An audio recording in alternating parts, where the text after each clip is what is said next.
Hello guys, welcome back to our family. അപ്പോൾ നമ്മുടെ പുതിയൊരു വ്ളോഗിലോട്ട് എല്ലാവർക്കും സ്വാഗതം. ഗൈസ്, അപ്പോൾ ഇന്നത്തെ ഒരു വീഡിയോ എന്ന് പറഞ്ഞത് ഞാനൊരു ഡ്രസ്സ് സ്റ്റിച്ച് ചെയ്തിട്ടുണ്ട്. അപ്പം ആ ഒരു വീഡിയോ ആണ് ഇന്നത്തെ. ഒരു എന്താ പറയുക, ആലിയക്കട്ട് മോഡൽ ഇവിടെ അമ്മയുടെ പഴയ സാരി വെച്ചിട്ടാണ് പറ്റത്. അപ്പോൾ എനിക്ക് ഭയങ്കരമായിട്ട് ഇഷ്ടപ്പെട്ടു. അപ്പോൾ നിങ്ങൾ എന്തായാലും ആ വീഡിയോ പോയി കാണാം. അപ്പോൾ നമ്മുടെ ചാനൽ ആരും സബ്സ്ക്രൈബ് ചെയ്ത് സബ്സ്ക്രൈബ് ചെയ്യുക, ലൈക്ക് ചെയ്യുക, ഷെയർ ചെയ്യുക. ഗൈസ്, അപ്പോൾ ഇതാണ് ലൈനിങ് വരുന്നത്. ഞാൻ ലൈനിങ്ങിൽ വെട്ടാന്ന് വിചാരിച്ചു. തുണി പിടിച്ചാൽ കിട്ടത്തില്ല, അങ്ങനത്തെ ഒരു തുണിയാണ്. സാരി കേട്ടോ, അമ്മയുടെ സാരിയാണ്. അമ്മയ്ക്ക് എന്തോ അടിക്കാൻ വേണ്ടി എടുത്ത് വെച്ച് ഞാൻ ചുളിവിലെടുത്തു. അങ്ങനെ ഞാൻ ഫസ്റ്റ് ടൈമാണ് ഞാൻ ആലിയ കട്ടാണ് കട്ട് ചെയ്യാൻ വിചാരിച്ചു. ഈ തുണിയിലടിച്ച് വെച്ചിട്ട് നന്നായിട്ട് ഇരിക്കുമെന്ന് വിചാരിച്ചു. ആലിയ കട്ട് എന്താവോ എന്തോ. അപ്പോൾ ഗൈസ്, ഞാൻ മൊത്തം, അതായത് എൻ്റെ ഷോൾഡർ വരുന്നത് 14 വരുന്നത്. അപ്പോൾ 7 എടുത്തു. അതുപോലെ കഴുത്തിൻ്റെ ഇറക്കം ഞാൻ 5.5 എടുത്തിട്ടുള്ളൂ. ബാക്കും ഫ്രണ്ടും 5.5 തന്നെ എടുത്തിട്ടുള്ളൂ കേട്ടോ. അതുപോലെ തന്നെ കൈക്കുഴി എനിക്ക് 16 അങ്ങാനാണ് വരുന്നത്. എനിക്കറിയാം, ഇത് പറഞ്ഞാൽ മനസ്സിലായത്. ഞാൻ അടുത്തൊരു വീഡിയോയിൽ ഞാൻ അളവെടുക്കുന്നതൊക്കെ ആയിട്ട് എടുക്കത്തരാം കേട്ടോ. പക്ഷേ ഈ സമയത്ത് വീഡിയോ എടുക്കാൻ ആരില്ലാത്തതുകൊണ്ടാണ് ഞാൻ ഇങ്ങനെയൊക്കെ വെച്ചെടുത്തത്. അടുത്ത് ഞാൻ വെട്ടുമ്പോൾ നന്നായിട്ട് അളവ് കാര്യങ്ങളൊക്കെ പറഞ്ഞുതരാം. പിന്നെ എനിക്ക് ചെസ്റ്റ് വരുന്നത്, അപ്പർ ചെസ്റ്റ് വരുന്നത് 32 ആണ് വരുന്നത്. അപ്പോൾ അതൊക്കെ അളവെല്ലാം എടുത്ത് കഴിഞ്ഞതിന് ശേഷം ഞാൻ മെറ്റീരിയലിൻ്റെ മുകളിൽ വെച്ച് ലൈനിങ് വെട്ടിയിട്ടോ. ആ ലൈനിങ് ആദ്യം വെട്ടിയിട്ട് മെറ്റീരിയലിൻ്റെ മുകളിൽ വെച്ചിട്ട് ലൈനിങ്ങിൻ്റെ അതേ അളവിൽ വെട്ടി. പിന്നെ ഫ്രണ്ടും ബാക്കും ഒരുപോലെ ആയതുകൊണ്ട് പിന്നെ കുഴപ്പമില്ല. എനിക്ക് അധികം ആർഭാടമൊന്നുമുണ്ട്, സിമ്പിളായിട്ടുള്ള മതി. എനിക്ക് ഏറ്റവും കൂടുതൽ റൗണ്ട് കഴുത്താണ് ഇഷ്ടം. അധികം ഇറക്കാനോ അങ്ങനെയൊന്നും എനിക്ക് വലിയ താല്പര്യമില്ല, സിമ്പിളായിട്ടുള്ളത് മതി.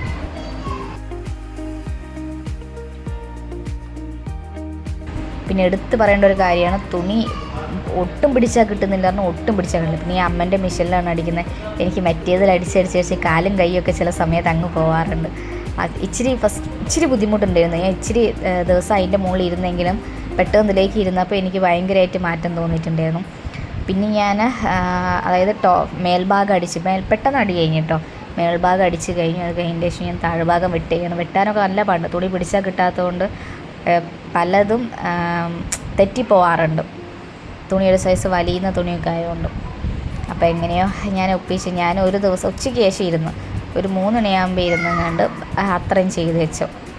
ഞാൻ ആദ്യം ഫുള്ളാക്കാമെന്ന് കേട്ടോ വിചാരിച്ചത്. പിന്നെ എനിക്ക് തോന്നി ഫുള്ളാക്കണ്ട. പിറ്റേ ദിവസമാണ് എൻ്റെ മൈൻഡിൽ കത്തിയത് ഫുള്ളാക്കേണ്ടതെന്ന് വെച്ചാൽ. പിന്നെ അന്ന് വൈകിട്ട് തന്നെ ഇരുന്ന് ഞാൻ കൈയും ഷോൾഡറും ഇതെല്ലാം രണ്ടും കൂടി ജോയിൻ ചെയ്ത് വെച്ച്. പിന്നെ പിറ്റേ ദിവസം ലൈനിങ് മാത്രമാണ് ചെയ്യേണ്ടത്.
കൊള്ളാം. ഞാൻ വിചാരിച്ചു പോകുമെന്ന് വിചാരിച്ചു കഴിഞ്ഞു.